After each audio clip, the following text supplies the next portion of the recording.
ආත්මක හා අමුතුම ඉතාලි චිත්‍රපටියක්. පොඩි දරුවන්ට නම් මේක නරඹන්න දෙන්න එපා. ඔයාලගේ පොඩි මල්ලිලා නංගිලාට පෙන්නන්නවත් හිතන්න එපා.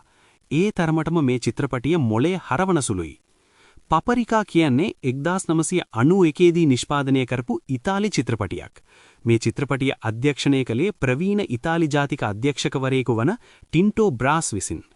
මෙම චිත්‍රපටය 1748 දී මුල්වරට ප්‍රකාශයට පත් කරන ලද ජෝන් ක්ලීලන්ගේ ෆැනී හිල් නම් නවකතාව මත පදනම්ව තමා නිර්මාණය කරලා තියෙන්නේ.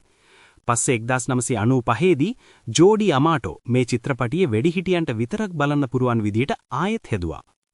චිත්‍රපටියේ කතාව ගැන කියනවා නම් 1958 අවුරුද්දේ ගණිකා නිවාස නීති විරෝධී කරන මර්ලින් නීතිය එන්න කිට්ටු වෙද්දී මිම්මා කියන ගමේ කෙල්ල නගරයට ඇවිත් ගණිකාවක් වෙන්න තීරණය කරනවා. ඒකට හේතුව මෙයාගේ පෙම්වතාට ව්‍යාපාරයක් පටන් ගන්න මුදලින් උදව් කරන්න ඕන නිසා. මේ කෙල්ල මේකට මැඩම් කොලෙට්ගේ ගණිකා නිවාසයේ සේවය කරන්න තීරණය කරනවා. මේ මඩමේදී මෙයාට පපරිකා කියන නම හම්බ වෙනවා. නමුත් මෙයාගේ පෙම්වතා මෙයාව රවට්ටලා යන නිසා මිම්මා Tamanගේ මුල් බලාපොරොත්තු අත්හැරලා ගණිකාවක් විදිහට වැඩ කරන්න හිතා ගන්නවා. මේ ගමනේදී මේ කෙල්ල Taman ගැන විශ්වාසය සහ ගෞරවය නැති කරගත්තත් අන්තිමේදී මෙයා නිදහස, මුදල් සහ සැබෑ ආදරය හොයාගන්නවා. මේ චිත්‍රපටියේ ප්‍රධාන වශයෙන් කා අතරත් ප්‍රසිද්ධ වී තිබෙන්නේ එහි ආකර්ශනීය වැඩිහිටියන්ට පමණයි සිද්ධිමාලාවන් අන්තර්ගත වී තිබෙන නිසයි. ඉතාලි සංස්කෘතිය නිකදු කරමින් බ්‍රාස් විශිෂ්ට ලෙස ශෘංගාරාත්මක නිර්මාණය කරලා තියෙනවා. මේ චිත්‍රපටියේ සංගීතය ගැන කියනවා නම් ප්‍රසිද්ධ ඉතාලි සංගීත අධ්‍යක්ෂක රිස් ඔර්ටොලානි විසින් නිර්මාණය කළ සංගීතය චිත්‍රපටියේ අභිරහස්මය සහ ත්‍රාසජනික ස්වභාවය තවත් වැඩි කරනවා. චිත්‍රපටියේ රූගත කිරීම බොහෝමයක් රෝමයේ තමා සිදු වෙලා තියෙන්නේ. ටින්ටෝ බ්‍රාස් ඉතාලියේ සුන්දර දර්ශන සහ නාගරික පරිසරයන් භාවිතා කරමින් අමුතු ලෝකයක් නිර්මාණය කරලා තියෙනවා.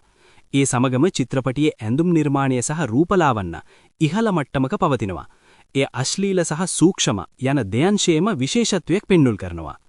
මේ චිත්‍රපටිය ප්‍රධාන ධාරාවේ චිත්‍රපටි මරඹන ප්‍රේක්ෂකීන්ට වඩා කලා චිත්‍රපටිවලට ආකර්ෂණය වන අයට වැඩි ලෙස ගැලපෙනවා.